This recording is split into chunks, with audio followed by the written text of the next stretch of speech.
By people who love football very much. I've got Daniel Fred Openda, who is an Arsenal fan, and you know Arsenal is trying to win this football, so he's here with us. And also I've got Kenneth Matiba, who is also in studio with us, a diehard Liverpool fan, who says that they are winning. And then I've got Xavier Mulak. Man, which is your team?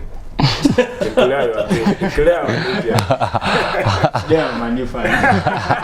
You can't be serious, man. As much as a United fan, we say they are back to winning ways. That's what they are saying. Many matches will be happening this afternoon. Actually, we start back here at home, where we are having 3 matches on the card. We've got Bandari United versus Nakmat. It will be a big match for the Bandari goalkeeper, who has also been selected to go for the Ethiopia assignment, Farud Shikalo. He has got 17 clean sheets so far, 13 matches unbeaten for Bandari, and if he wins this match today and keeps a clean sheet, he will be sure to be taking home the Golden Glove Award. Sonny Sugar going on against Chemelil at the Agwendo Green Stadium, and then our live match at KBC Channel 1 will be Posta Rangers versus Vihiga United. So you can keep tabs with those matches as they are happening. On the English Premier League, it is 2:30 right now, and one match that has kicked off has got to be the new entrants into the league, who are formerly in the league, Fulham against Watford. We'll be talking of all the matches that will be happening today, and the big one will be Manchester United versus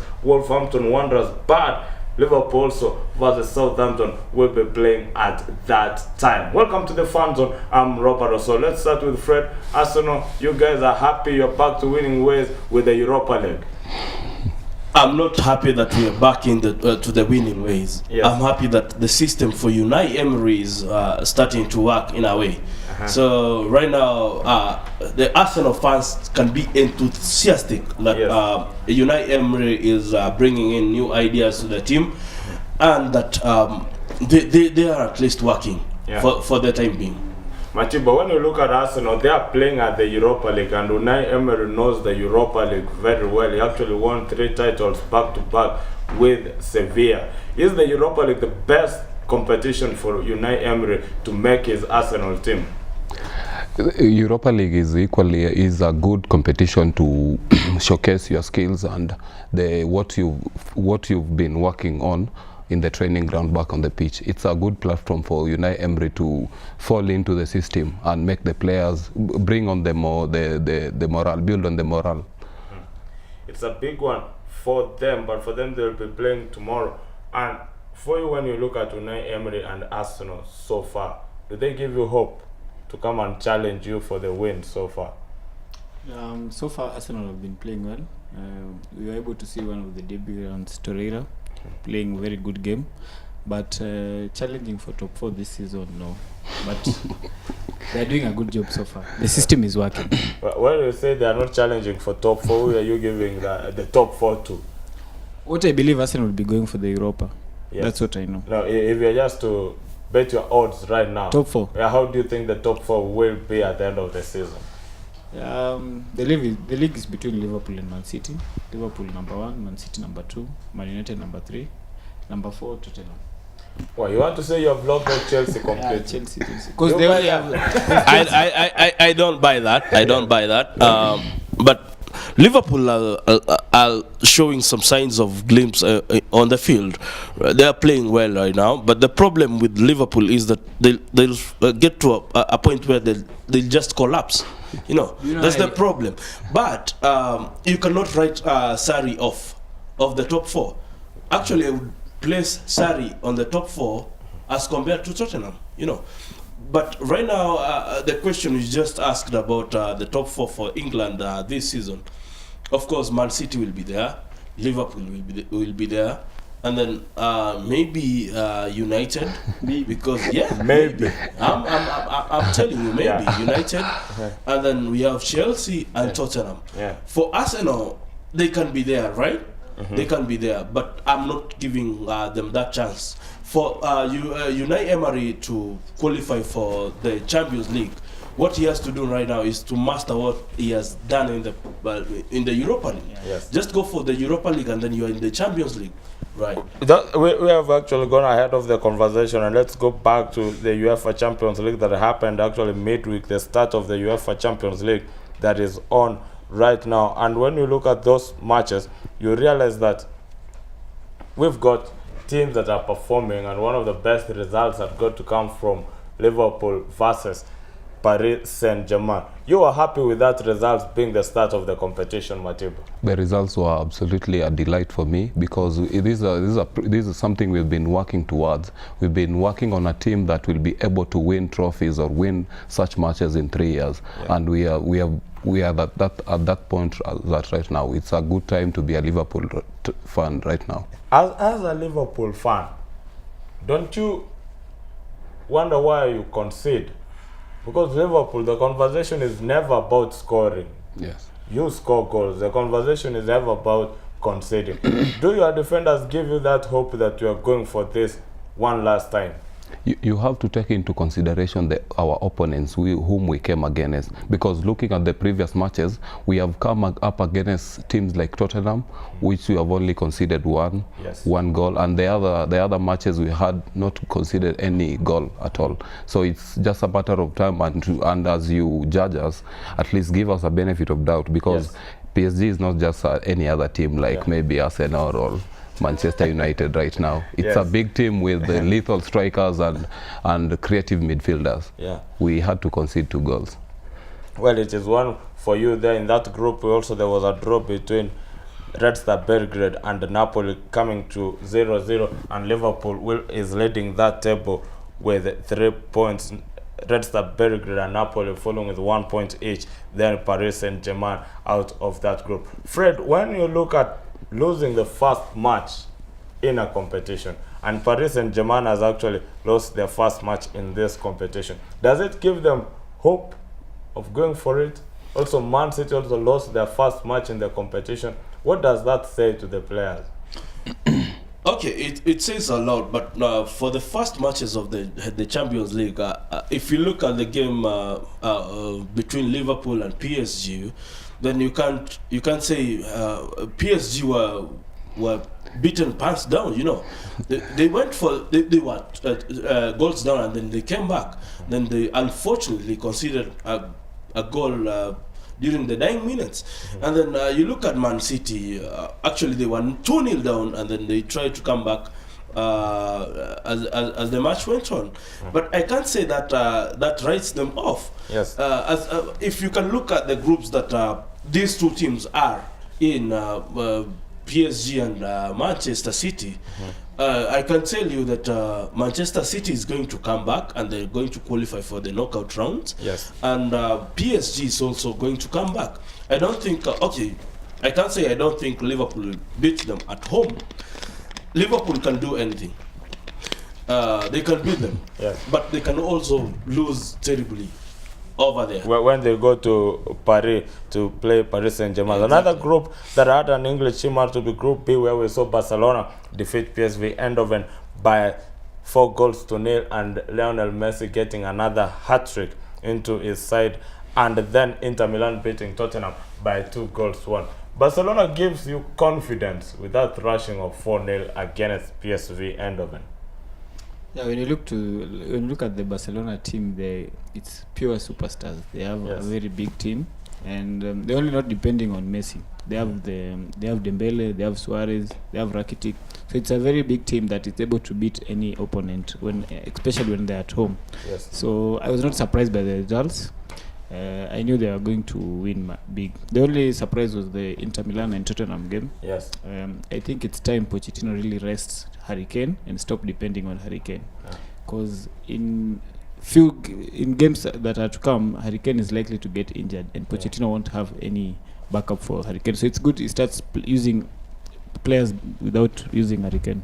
Matiba, with that conversation where we are now about Tottenham Hotspur, you realize that these players have played together for a very good span of time. They went to the World Cup, and most of them played up to the semi-final stage. Is it a tired Tottenham side because they never had even additions during the summer transfer window? On the onset, I think the Tottenham is suffering from fatigue, because these are players, Tottenham right now don't have the bench power, so they are likely to overuse or exploit on the current players. And right now we have back-to-back games whereby you play or in midweek, you play over the weekend, then the other you have to break for international break.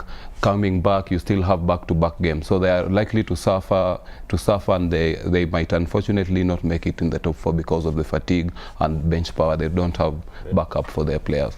A big one there for Tottenham. A very big group has to be the last group, that is Group H, where we had Valencia versus Juventus, the Young Boys versus Madrid. Manchester United fans, you were happy a bit not knowing is this red card not going to have Ronaldo in Manchester, but it's now confirmed he will be in that game. He's only going to miss the second game against the Young Boys.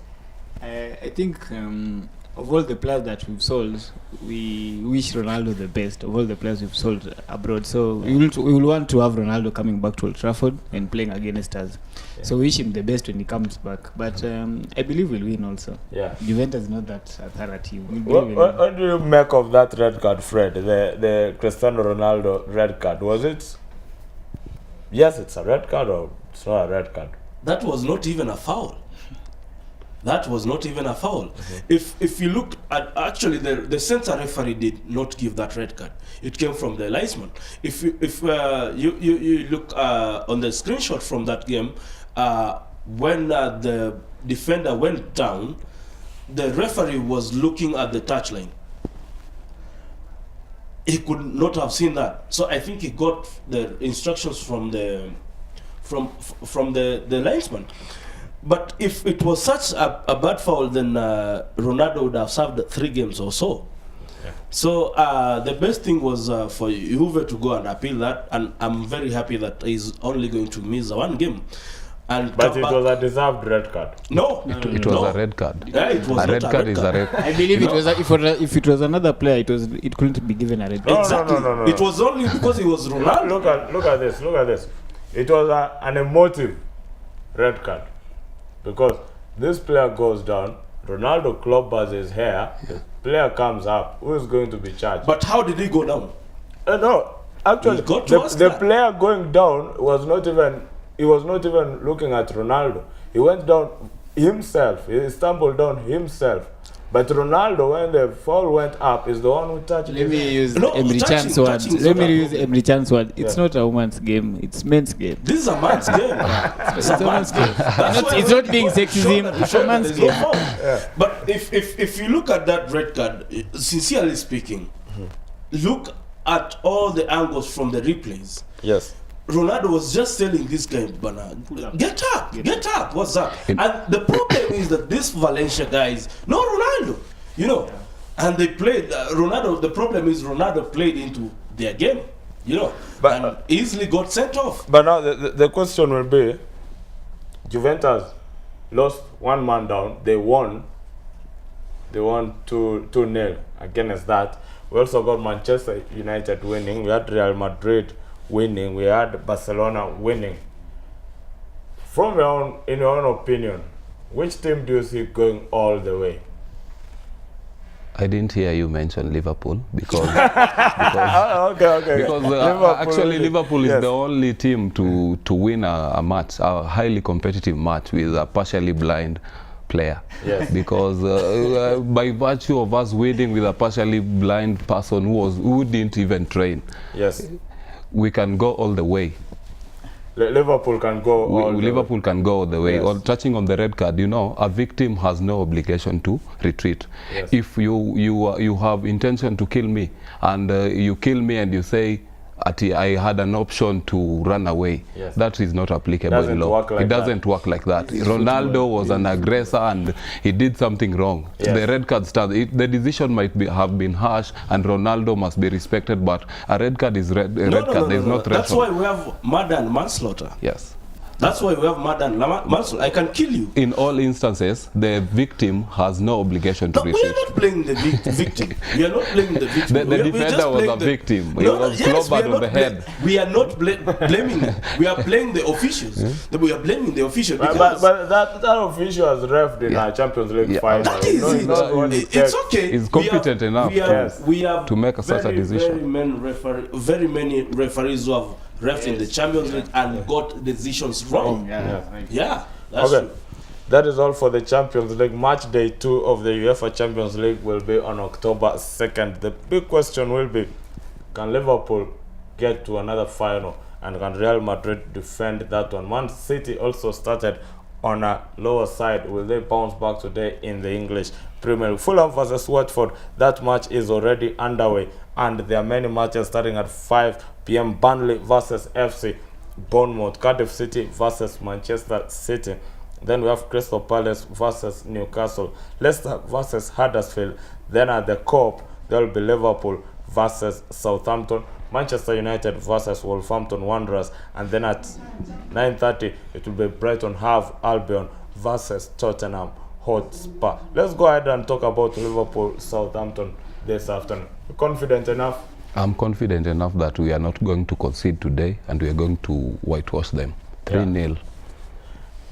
Be a fair result to them. Do you think Liverpool has a depth squad? Yeah, we have managed to bring in players to cover up all the position. Like the second goalkeeper, we have Mignolet. Number 2, we have Klein. Now in the center half, we have Matip, and we have some other. We have Lovren, who has just resumed full training. Yes. On the fullback, we have Moreno. Coming in the middle, we have Keita, we have Fabinho, we have Henderson, we have another player in the name. We just have. You have got good players. Milner. We have good players in every position right now. We can manage to. Fred, when you look at Liverpool in the English Premier League, they look like they have smelled that title. Or what do you think of Liverpool this season? This is the EPL, as I can say, and this is Liverpool. Liverpool have not won the EPL since it was converted to the English Premier League. Yes. You look at Liverpool last season. They were winning the league, right? Yes. And then they kind of bottled it as the league was going to a close. Right now, I'm giving them a chance. They got very, very good players in their team right now, and they are playing very well. But I can't say outright that they'll finish in the top 2. Yes. When Liverpool concedes a goal like the one they conceded at Leicester City, then you begin to have questions of their depth at the back. Mm-hmm. Yeah, they have good players, but players are just names. What about the tactics? I give them a chance, but not outright chance. Yeah. This afternoon they'll be kicking off their match against Southampton at the Anfield. How are they going to play that one? Another big match that will be coming this afternoon at 5 p.m. will be Manchester United versus Wolverhampton Wanderers. Since that win against the Young Boys, Manchester United fans have been shouting too much. No, we're not shouting. They're happy. back to winning ways. We're not back to winning as we've been winning. Yeah. The only happiness we have is we are having a problem on the defense, and right now we feel like the defense is like it's compact, and like Mourinho is trying to play the players all the time. He's not changing all the players, changing the defenders all the time. At least we are using Lindelof and Smalling, and then we are having some good fullbacks. You saw the debut Dalot; he was really fantastic. But Mourinho said he's playing Valencia this weekend. The question will be, has Mourinho taken over the Ferguson kind of man management, talking trash, yet you know what you are doing, and this time around you don't want to be the one chasing. You just want to see how the marathon is going so far. With Mourinho you can't know, but the past few games you've been seeing Pogba playing some good football, and Pogba's been having issues with Mourinho, and the players have been having some good contact with Mourinho. So I believe he's worked on his man management on how to approach players. And talking on the winning, I think EPL, it's about winning games consecutively. Mm-hmm. That's why Conte won. That's why Guardiola won. So this time Liverpool have been consistent, so they can win the league. Antonio Valencia said Manchester United should be worried of Wolverhampton Wanderers. They are no walk in the park. Is it right when he says that? There's no one who is a walk in the park in the English Premier League. Even the game between Liverpool and Southampton, I'm telling you, It might cause an upset. There's nobody who's a walk in the park. Yes. So Antonio Valencia is very correct to say that Wolverhampton, and you've seen that in the past, right? He's seen it. Yes. So it's Wolverhampton will not be a walk in the park. It's a game that United have to take it seriously. The same goes to Liverpool. If they're going to joke around, then you get nicked a goal in, and then you are off the points. Well, 34 minutes gone between Watford Wanderers and Watford FC versus Fulham, and Watford is already leading by 1-0. They have actually lost one game, and that are lost to Manchester United, but so far they are doing very well. Tomorrow will be West Ham United versus Chelsea FC, then Arsenal versus Everton. Do you think that's a match where you're going to test one another and see how good is Everton and how good is Arsenal? Not really. Is Richardson back? Richarlison will be eligible to play. If he's back, Obviously, that is Everton. an Everton. Everton win. He was not really. He can come back and get sent off again. The way he was sent off. You can't say that Or in cause football. havoc and bring a red card on the other side. Yeah, that's true. It's true. It's a scenario that can happen. Yes. But I can tell this to the football lovers. This is a game that Arsenal is going to win, but there'll be goals scored. Oh, yeah. Yeah, there'll be goals scored. Because Unai Emery, I think he's not gotten that, starting the defensive midfield back to the back four. There's this thing that he's still missing, but he'll very, very soon get it in Torreira. And I'm very sure about that. But tomorrow, Arsenal is going for the win, and they will get it. Yeah. How do you think Everton has changed under Marco Silva? Everton has really improved, and they pose a real threat, and I'm even worried of the Merseyside derby. Yes. I'm sure we might not get the results that we expect. And touching on Arsenal's issue and the Manchester issue, with the style Wolves are playing, they're dropping the ball behind the defenders by the use of midfielders, the likes of Neves and Moutinho. Yes. And when you look at the backline, the Man United backline, they are very sluggish, and they don't know how to. They always got flat foot. Whenever the ball is lifted above them, they find it very hard to recover. Yes. So, but touching on Everton, I think it will be an Everton win. Everton has really changed. They have brought in players, and I think this time they might be number 6 or 7. I don't think Serious so. contenders for the Europa. And Wolverhampton might break into the top 4 or might qualify for Europe. Let me just break As it. I said in the first show, I was here. I told you to closely pay attention to Wolves and Fulham. Wolves is not going even to get to the top 10. You can't say Wolves can break into the top 4. Watford can. Watford can't. They can't. I'm telling you, they can't. This is the EPL. You'll come in with all breaking into the top 4 strength. requires results, and Wolves are getting the results. Which results? It results? is not alphabetically. The only way Arsenal can be on the top of the league is alphabetically. Don't even Alphabetically, not by results. Don't even talk about Arsenal. Let's Talk finish. about Wolves. Let's finish this conversation. West Ham Chelsea tomorrow. Whenever you see Hazard playing, just put Chelsea. The way I'm saying, when you see Richardson in Everton, just put Everton. And it's going to be a win for them. Yeah, they're going to beat Arsenal. Tell me. I'm going to ask a question. Yes. Whenever he's just said, whenever you see Everton playing against Arsenal, tell me the last time Everton won a game at the Emirates, please. The last time Yes. Richardson was not playing. At the Emirates. Richardson was not We are playing. talking of the changes. No, changes. why you saying Changes. Richardson? Whenever you see Richardson. Don't tell me about Richardson. A lot has changed. You said whenever. But I believe it will be a close game. But my wish, Everton to win. Thank you. Thanks a lot. No. Now our time is done, gentlemen. Our time is done, and we have to appreciate everything that has happened. Thanks a lot, Fred Openda, for coming. Kenneth Matiba and Xavier Mulaku, who are here for the founders. It's a very good, fun-filled touchline here on Y254. We started off with the concours d'elegance that will be going down on the 30th of September at the Ngong Racecourse. Make sure you be there, and you'll be seeing some of the best classic cars and motorcycles that you have never seen in your lifetime. one of the oldest cars that is going to be there was from way back in the 1930s, and a bike from 1928. You want to see that one. Last year, I had a chance to see a New Henley motorcycle that was built back in 1925 and closed production in 1927. Those cars were only built 2,000 of them. Where are the others? It's a big question. At the Concours de Legons is where you get those answers. Max Olasik also had a conversation with the Berlin Marathon winner and Olympic world gold medalist Eliud Kipchoge on his nostalgic moments before he went for the Berlin Marathon. For the Touchline and everybody who has managed to make this show a success, we say good afternoon. See you next Saturday.